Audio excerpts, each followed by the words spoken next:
माया, केही नयाँ प्रश्नहरू आएका छन्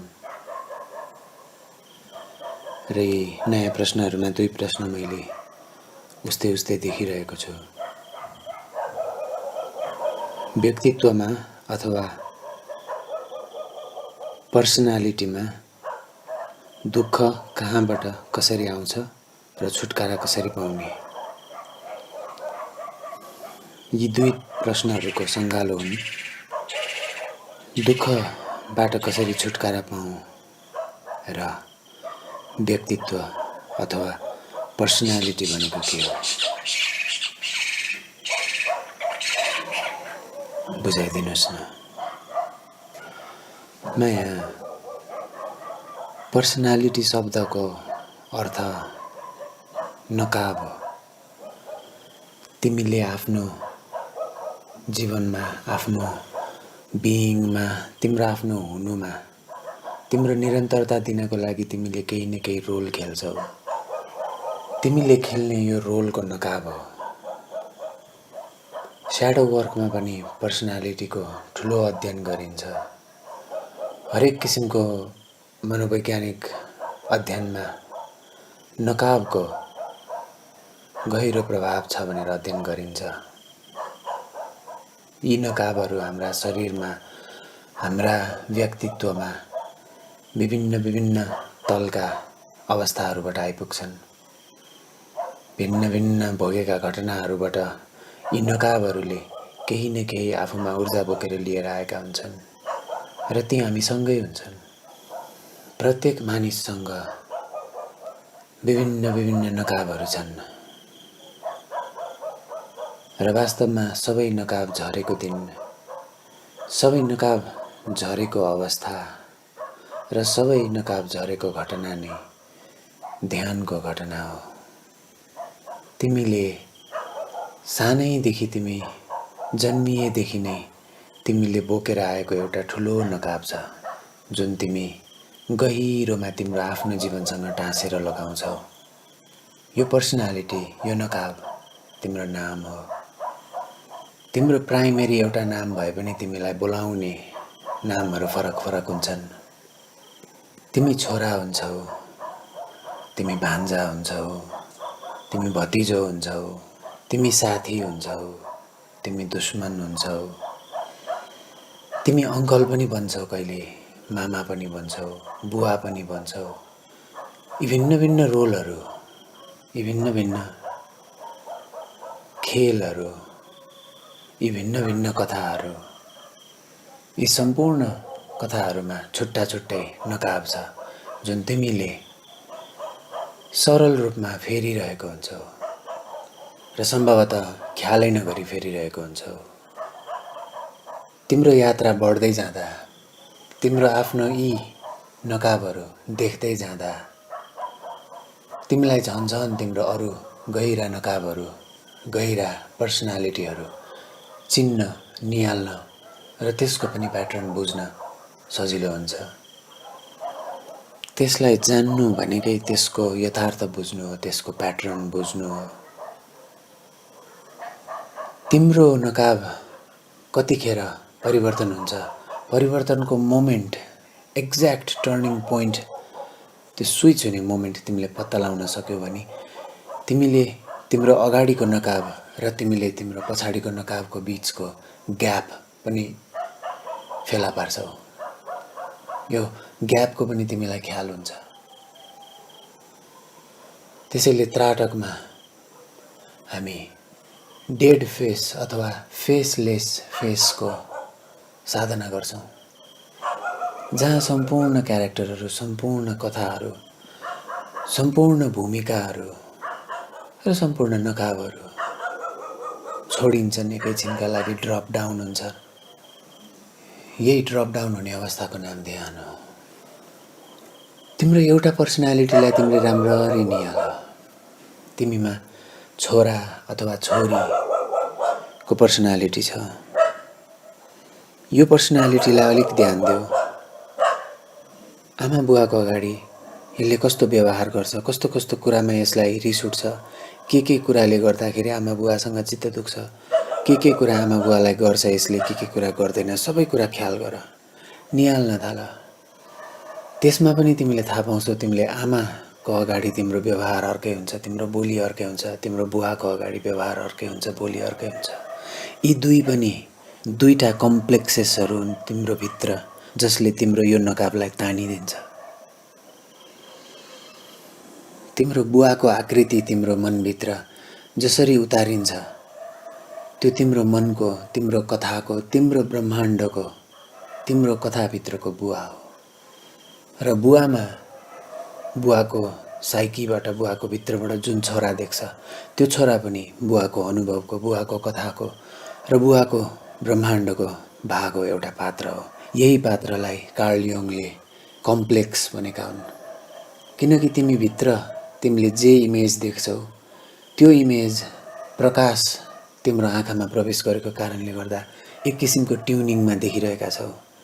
तिम्रो त्राटकको निरन्तर प्र्याक्टिस हुँदै गयो भने तिमीले एकै मानिसमा भएको हजारौं रूप देख्न सक्छौ, हजारौं फेसेसहरू देख्न सक्छौ। यही हजारौं फेसेस छ भनेर थाहा पाउने र यो हजारौं फेसेस भएको अवस्थालाई हामीले आलोकितेश्वर भन्यौं, जसको भिन्न भिन्न हातहरू छन्, भिन्न भिन्न टाउकाहरू छन्, अनगिन्ती टाउकाहरू छन्, इन्फाइनाइट।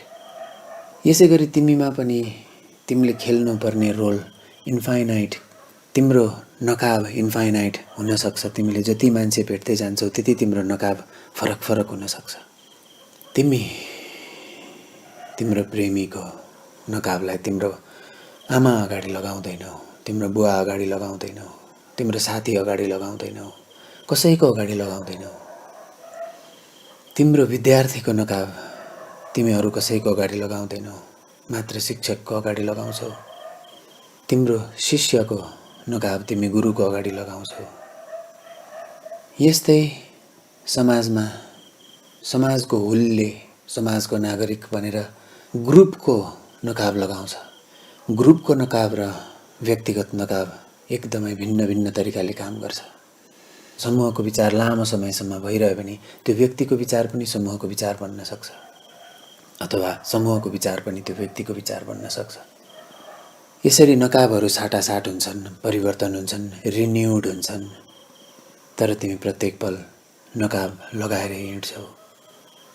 तिम्रो नकाब ड्रप हुने मोमेन्ट तिम्रो निन्द्रा, तिम्रो ध्यान र तिम्रो मृत्यु हो। कसैलाई तिमी सुतिरहेको हेर, ऊ मस्त निन्द्रामा हुँदा हेर, उसँग अनुहारमा कुनै पनि नकाब हुँदैन। यो ड्रप्ड फेसले तिम्रो अनुहारबाट ऊर्जालाई सोच्दैन। तिम्रो अनुहारको बनोटले तिम्रो ऊर्जालाई खर्च गरिरहेको हुन्छ। तिमी रिसाउँदा तिम्रो अनुहारमा बन्ने बनोटले तिम्रो ऊर्जालाई नाश गरिरहेको हुन्छ। तिमीले अनुहारमा कुनै पनि व्यवहार ल्याउँदा त्यो व्यवहारले तिम्रो ऊर्जाको प्रयोग गरिरहेको हुन्छ। तिमी एकै मिनेट मुख कुच्याएर हेर र त्यसरी राखिरहन प्रयास गर। तिमीलाई थाहा हुँदै जान्छ तिम्रो अनुहारमा भारीपना बढ्दै जान्छ। तिमीले भिन्न भिन्न अनुहारको रूपलाई बनाएर व्यर्थै कहिलेकाहीँ ऊर्जा नाश गरिरहेको देख्न सक्छौ। तिमी आफूमा हुँदा तिम्रा सबै नकाबहरू ड्रप गरेर बस। तिम्रो आफ्नो पर्सनल नामको पनि नकाबलाई ड्रप गरेर बस। त्यस पछाडि बल्ल यी नकाबहरूको दर्शन जसलाई हुन्छ उसले मात्र यी नकाब लगाएर राम्ररी खेल्न सक्छ। नकाब जब खेलबाट कार्य बन्न थाल्छ त्यसपछि मानिसलाई गाह्रो हुन थाल्छ। त्यसैले तिमीलाई मन लागेको काम तिमी गर्दा थाक्दैनौ। त्यसमा तिमी अस्तित्वलाई तिम्रो नकाब हुन दिन्छौ। जहाँ तिमीले जबरजस्ती नकाब लाउनुपर्छ त्यहाँ तिमीलाई अप्ठ्यारो लाग्छ। तिमीसँग भएका हरेक नकाब, हरेक क्यारेक्टरको पनि छुट्टै छुट्टै प्याटर्न, छुट्टै छुट्टै जीवन कथा छ। तिमीले तिम्रो कथालाई निहाल्दै गयो भने तिम्रो छोरा पात्र अथवा तिम्रो छोरी पात्र ऊ जन्मेदेखि उसको एउटा कथा बोकेर यहाँसम्म आएको छ, जसले उसलाई छोरा अथवा छोरी बनाउँछ। तिमी छोरा भएर जीवनमा धेरै काम गरेको छौ। कहिले गाली खायो होला, कहिले कुटाइ खायो होला, कहिले तिम्रा कुरा सुनेर हाँस्यो होला, कहिले तिम्रा कुरा सुनेर राम्रो माने होला, कहिले नराम्रो माने होला, कहिले अग्री भयो होला, कहिले भएन होला। यो सब कुरा तिम्रो कथामा जोडिएर आउँछ, तिम्रो छोरा तिम्रो छोरी हुनुको कथामा जोडिएर आउँछ। र तिमीले जुन कथा जति लामो समयसम्म खेलेर ल्याएको हुन्छौ यहाँसम्म आउँदा, त्यो कथा तिमीले गहिरोमा आफ्नो मनमा घुमाउँदा घुमाउँदा तिमीलाई सत्य लाग्न थाल्छ। र मृत्युमा हुने यही कथाको छुटाइको कारण यो कथा मृत्युमा विलीन भएर जान्छ, छुटेर जान्छ। यही छुट्ने कार्यको भयले गर्दा हामीलाई मृत्युको डर लागेको हो। किनकि कथा हाम्रो छैन भने, किनकि नकाब हामी केही लाउन पाउँदैनौँ भने के हुन्छ भनेर हामीले अनुभव नै गर्न सकेनौँ। जब सम्पूर्ण नकाबहरू एकैछिन शान्त हुन्छ, एकैछिन छेउमा राख्छौ, एकैछिन हलुका भएर बस्छौ, तब फेरि तिमी अस्तित्वको काखमा पाउँछौ आफूलाई। प्रत्येक नकाबका रिस छन्, प्रत्येक नकाबले माया गर्न जानेका छन्, प्रत्येक नकाबले घृणा गर्न जानेका छन्, प्रत्येक नकाबसँग प्रेम गर्छुदेखि मलाई मारिदिन्छुसम्मको विचार आउन सक्ने क्षमता छ।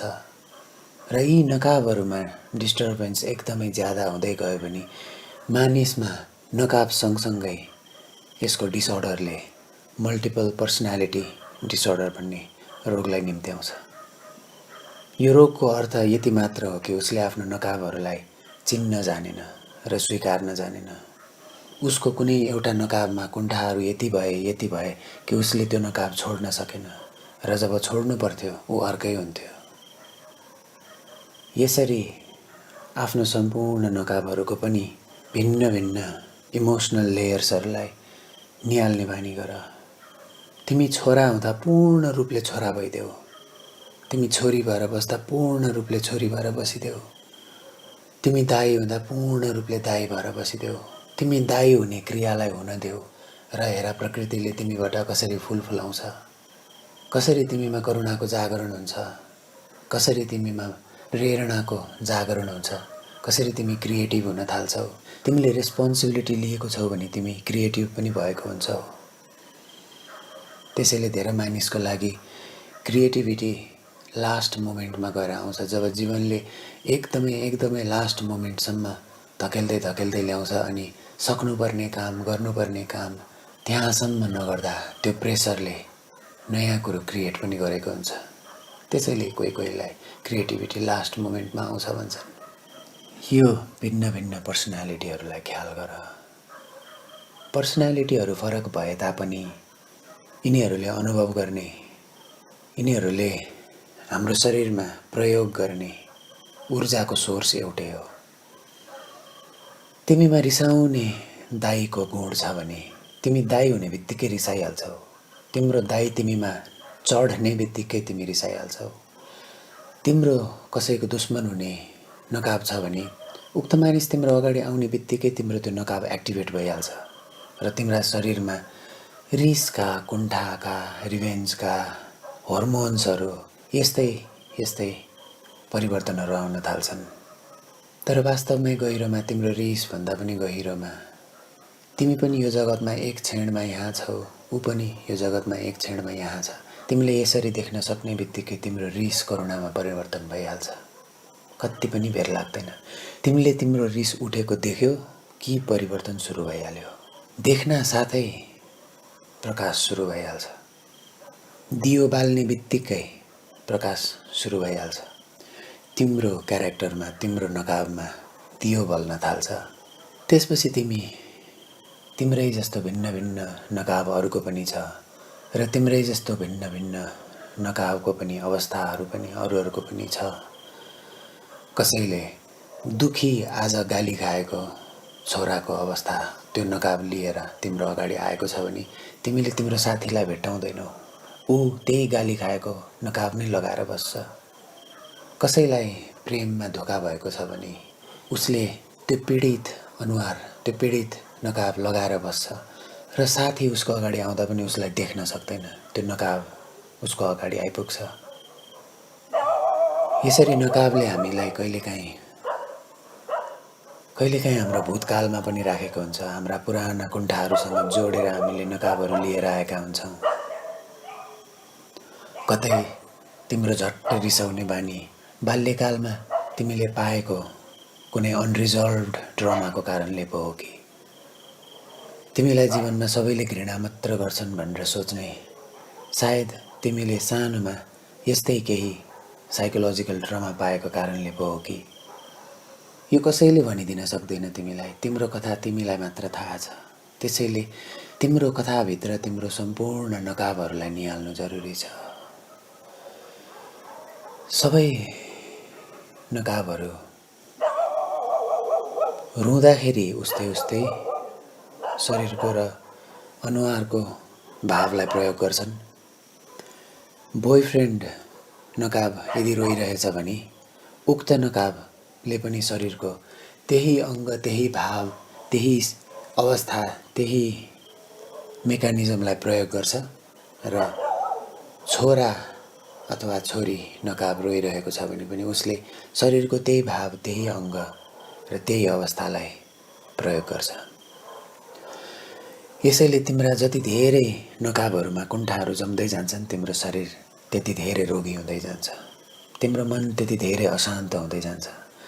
जति धेरै क्यारेक्टरमा दुःख छ त्यति तिमीलाई जिन्दगी धेरै दुःखले भरिएको जस्तो लाग्छ। तिम्रो क्यारेक्टरहरू निहाल्दै जाँदा यस्ता घटना पनि आउँदै जान्छन् जहाँ तिमी एउटा क्यारेक्टरमा मात्र दुःख देख्छौ, अरू सब क्यारेक्टर रिजल्भ हुँदै जान्छन्, सल्भ हुँदै जान्छन्, स्वीकार्यतामा आउँदै जान्छन् र त्यो क्यारेक्टरमा आउँदा तिमीलाई गाह्रो लाग्छ। तिम्रो कोही साथीसँग, तिम्रो कोही टिचरसँग, तिम्रो कोही आफन्तसँग कुरा मिल्दैन भने त्यो आफन्त अगाडि आउने बित्तिकै उसले के भनोस् केही नभनोस्, तिम्रो त्यो रिजल्भ नभएको नकाब तिम्रो अनुहारमा आएर बसिहाल्छ र तिमी अप्ठ्यारो महसुस गर्न थाल्छौ। तिमीले बुझ्नै सक्दैन यो किन भइरहेको छ। तिम्रो नकाब परिवर्तन हुने क्षणलाई तिमीले समाउन सक्यौ भने तिमी नकाब बिनाको मान्छे हुन्छौ। सायद खलिल जिब्रानको होला एउटा नकाबको कथा छ। एकजना साधु सुतिरहेका हुन्छन् र एक्कासी बिहान उठ्दाखेरि उनले उनका सम्पूर्ण नकाबहरू चोरी भएको पाउँछन् र ऊ सहरभरि कराउँदै चिच्याउँदै चोर चोर भन्दै मेरा नकाब चोर्ने चोरहरू कहाँ छौ, तिमीहरू यहाँ आओ भन्दै हल्ला गर्दै कराउँदै जान्छ र अलि पर पुगेपछि एक्कासी सूर्यको किरणले उसको अनुहारमा स्पर्श गर्न थाल्छ, छुन थाल्छ। उसलाई न्यानो फिल हुन्छ। उसले उसको नकाब नभएको अवस्थामा सूर्यले उसलाई छुँदा प्रथमचोटि जीवन पाएको अनुभव गर्छ र अब ऊ के भन्न थाल्छ भने मेरा नकाबहरू तिमीहरू आफै राख, मलाई कहिले नफर्काओ, मलाई मेरा नकाबहरू चाहिएनन्। यो खलिल जिब्रानले लेखेको कथा आर्किटाइपल छ, सिम्बोलिक छ र कही हदसम्म यथार्थले पनि भरिएको छ। तिम्रा भिन्न भिन्न नकाबहरूको भिन्न भिन्न अवस्थाहरू, भिन्न भिन्न कथाहरू, जस्तै तिम्रो भतिज कथाले काकाको कैयन कुराहरू रेकर्ड राखेको हुन्छ। काका यस्तो, काका उस्तो, काकी यस्तो, काकी उस्तो। तिम्रो भाइ अथवा तिम्रो बहिनीको नकाबले तिम्रो दाइको धेरै कुण्ठाहरू जम्मा गरेर राखेको हुन्छ र यीमध्ये कति कुराहरू तिम्रो दाइले बिर्सी पनि सक्छ। ख्याल गर, मान्छेको मनले नराम्रो कुरा बैगुण सम्झिन्छ, गुण सम्झिँदैन र बैगुण सम्झिने प्याटर्न भएकै कारणले गुण बिर्सिन्छ र बैगुण मात्र मनमा दोहोरिरहन्छ र मनमा जे दोहोरिन्छ जीवनमा त्यही घटना घट्छ। यसरी तिमी तिम्रो हुनुबाट, तिम्रो वरपरको अस्तित्वलाई देखेर, तिम्रा सम्पूर्ण नकाबहरू देखेर, तिम्रो कथामा आइपुगेर तिमी यहाँसम्म आइपुग्दासम्म तिमीले सारा नकाबहरूलाई खेलाउन जानिसकेको हुन्छौ, हेर्न जानिसकेको हुन्छौ, स्वीकार्न जानिसकेको हुन्छौ र यही अवस्थामा मात्र तिमीसँग पूर्ण शान्त हुन सक्छ। तिम्रा सबै नकाबहरू रिजल्भ भए, तिम्रो भतिज हुनुमा पनि तिमीसँग केही समस्या छैन, तिमीलाई दुःख छैन, त्यहाँ पनि तिमीले करुणा बर्सायौ। तिमीले काका काकी, तिम्रो काका काकीको परिवार, उनीहरूको आफन्त सबतिर मैत्रीय साधना फैलायो। त्यसपछि तिमी दाईको कथामा पनि त्यही गर्छौ। तिम्रो दाईलाई, तिम्रो भाउजूलाई, सम्पूर्णलाई तिमीले मैत्री पठाउँछौ। त्यहाँ पनि तिमीले कथालाई छोडिदिन्छौ। उनीहरूको कथालाई पनि तिमीले अन्जान, म उनीहरूलाई चिन्दिनँ, उनीहरू पनि म जस्तै यहाँ छन्। अहिले यो अवस्थामा उनीहरू पनि रहँदैछन्, म पनि यो अवस्थामा रहँदैछु। यसरी भावमा तिमीले पठाउन थाल्यौ भने उनीहरूको पनि अवस्था, उनीहरूको पनि कथा तिमीमा खाली हुँदै जान्छ। र तिमीले साथीदेखि दुश्मनसम्म तिमीले धोका पाएको, तिमीले सफलता पाएको यी सम्पूर्ण कुराहरू तिमीमा सहज स्वीकार्यतामा आउँछ। र तिम्रो सम्पूर्ण क्यारेक्टरहरूको सहज स्वीकार्यतामा तिम्रो बास छ। तिम्रो भित्र बसेर जसले हेरिरहेको छ उसको बास छ। यो हेराइलाई, यो सब देख्ने हेराइलाई कृष्ण दृष्टि भनियो। दुईटा दृष्टिको कुरा गरिन्छ, दुई किसिमका दृष्टिको कथा सुनाइन्छ। र यो सँगै आजको अर्को प्रश्न जोडिदिए। कृष्ण दृष्टि र अर्जुन दृष्टि भनेका के हुन्? यही तिम्रो आफ्नो कथालाई तिमीले देख्न सक्ने दृष्टि, यही कि तिमीसँग भिन्न भिन्न नकाब छ यसलाई देख्न सक्ने दृष्टि, यही कि तिम्रो मनमा दुःखको आँधी आउँछ, रहन्छ र जान्छ यो देख्न सक्ने दृष्टि, यही कि तिमीमा भिन्न भिन्न एनर्जी, तिम्रा सेक्स एनर्जीदेखि लिएर, तिम्रो लभको एनर्जीदेखि लिएर, तिम्रो थट्सको एनर्जीदेखि लिएर, तिम्रो करुणा, तिम्रो क्रोध, तिमीले जीवनमा सोच्न सक्ने, सोच्न नसक्ने यी सम्पूर्ण कुराहरूको एनर्जी आएको, रहेको र गएको यो देख्न सक्ने दृष्टि। र यहाँसम्म देख्न सक्ने दृष्टि कि तिमीले होल्ड गरेका सम्पूर्ण नकाबहरू ड्रप्ड भए र तिमी नकाबलेस भयो। र अब यो नकाबलेस अवस्थामा तिमीसँग केही पनि छैन। तिमी जस्तो जन्मिएको थियौ त्यस्तै भयो। तिमीले जन्मनै बित्तिकै तिम्रा समाजले तिमीलाई दिएको कथाहरू सब पज्ड भए। एकैछिन तिमीले झोलामा राखेर झोला साइड लगायौ, तिमी खाली भयो, हलुका भयो। यही अवस्थालाई चार भिन्न भिन्न आश्रमको अवस्थामा विभाजन गर्दाखेरि सन्यासको अर्थ यही हुन्छ, जहाँ तिमीले सम्पूर्ण कथालाई ड्रप गर्यौ। सन्यासको अवस्था यो हुन्छ जहाँ तिम्रो सम्पूर्ण नकाबहरू ड्रप्ड भए। त्यसैले जीवनको पहिलो आश्रम ब्रह्मचर्य, दोस्रो गृहस्थ, तेस्रो सन्यास र चौथो वनप्रस्थान भनेर भनेको छ। तिमीले तिम्रा नकाबहरू सबै ड्रप्ड भए भनेर देख्यौ भने तिम्रो घरको नकाब पनि ड्रप भयो, तिम्रो वनको नकाब पनि ड्रप भयो। तिमी जहाँ छौ त्यहीँ तिमी अस्तित्वसँग आइपुग्छौ। त्यसपछि हिमाल गएर ध्यान गर्नु पनि पर्दैन, समुद्र गएर ध्यान गर्नु पनि पर्दैन। तिमी जहाँ छौ ध्यान त्यहीँ घट्न थाल्छ। यही देख्न सक्ने दृष्टि, यही कि दुःख छ र दुःखलाई आनन्द बनाउन सक्ने क्षमता पनि छ, तरिकाहरू पनि छन्। सुख छ, सुखलाई पनि आनन्दमय बनाउन सक्ने क्षमताहरू छन्, तरिकाहरू छन्। मृत्यु छ, मृत्युलाई पनि दुःखबाट पर आनन्दबाट गुज्रिने बनाउन सक्ने क्षमता पनि छ, तरिकाहरू पनि छन्। यही देख्न सक्ने दृष्टि, यो देख्न सक्ने दृष्टि कि द्वैत छ। त्यसैले तिमीमा करुणा पनि छ, तिमीमा घृणा पनि छ। तिमी कसैलाई माया गर्छौ र कसैलाई देखिसक्दैनौ। कसैको कथा सुनिरहन चाहन्छौ, कसैको कथा सुन्दै नसुनौ, त्यो मान्छे अगाडि नै नआए हुन्थ्यो जस्तो गर्छौ। द्वैत छ, द्वैतको स्वीकार्यता। त्यसपछि तिमीलाई कोहीप्रति भएको वितृष्णा पनि करुणामा परिणत भएर जान्छ। तिमीलाई कसैमाथि भएको प्रेम पनि करुणामा परिणत भएर जान्छ। कुनै पनि नकाब नहुनुको अवस्था करुणाको अवस्था हो। यो करुणालाई देख्न सक्ने, यो करुणाको यो करुणाको प्रयोगद्वारा यो सृष्टि प्रत्येक पल भइरहेको देख्न सक्ने आँखाको, यो देख्न सक्ने दृष्टिको नाम कृष्ण दृष्टि हो। त्यसैले कृष्ण एक अवस्था हो, कन्सियसनेसको एउटा अवस्था हो। कृष्णको यो अवस्था, कृष्ण कन्सियसनेस भनेर पनि कोही कोही गुरुहरूले भन्नुभएको छ। यसमा एकजना श्री प्रभुपद भन्ने हुनुहुन्थ्यो, उहाँले यसलाई यसरी फैल्याउनु भयो। योभन्दा अगाडि चैतन्य महाप्रभु भन्ने हुनुहुन्थ्यो, उहाँले पनि यसलाई यसै गरी फैल्याउनु भएको। यो द्वैतको लीला देख्न सक्ने दृष्टि भएको क्षमता, यो अवस्था, यो चेतनाको अवस्था, यो अवस्थालाई कृष्ण दृष्टि भनियो। र अर्जुन दृष्टिले अर्जुनले देख्यो भनेर देख्छ, तर अस्तित्वले अर्जुनले देख्यो भनेर थाहा पाएको कुरा अर्जुनले थाहा पाउँदैन। उदाहरणको लागि मैले एकजना गुरुबाट सुनेको उदाहरण ल्याउँछु।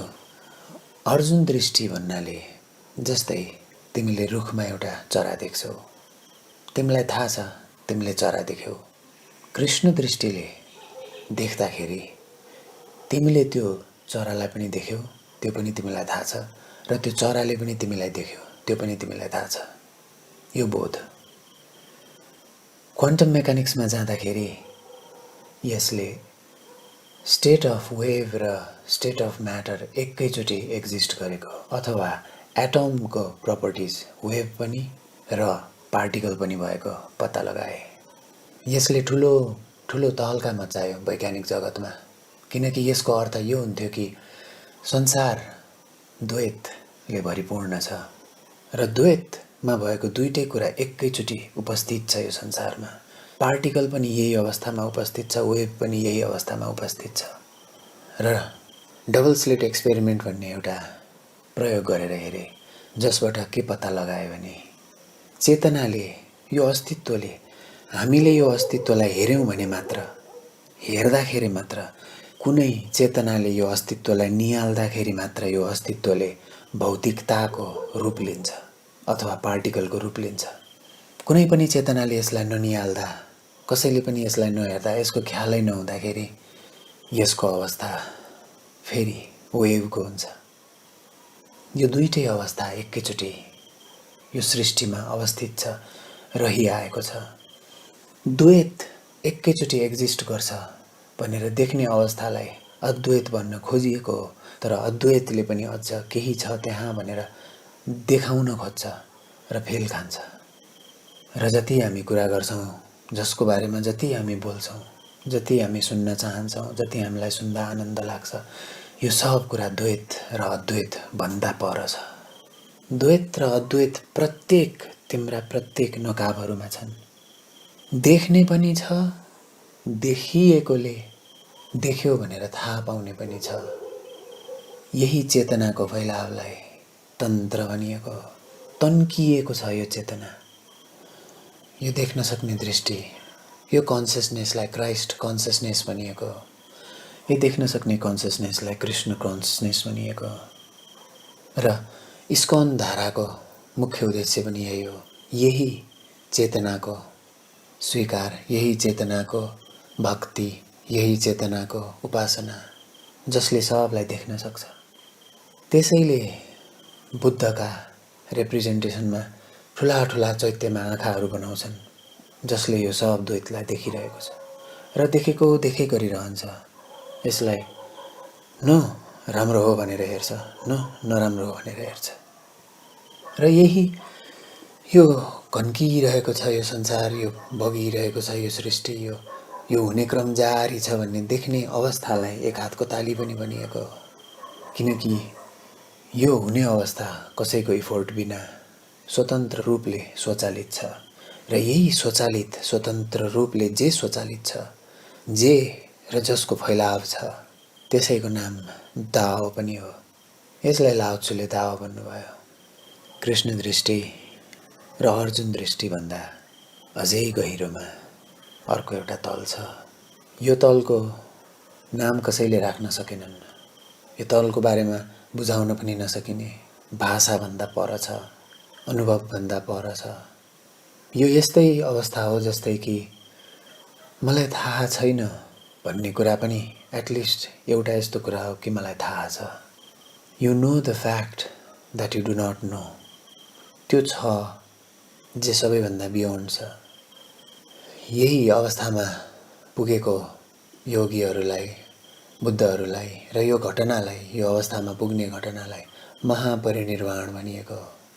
तर यहाँसम्मको यात्रा सुरु तिम्रो हरेक नकाबहरूलाई हेरेर हुन्छ।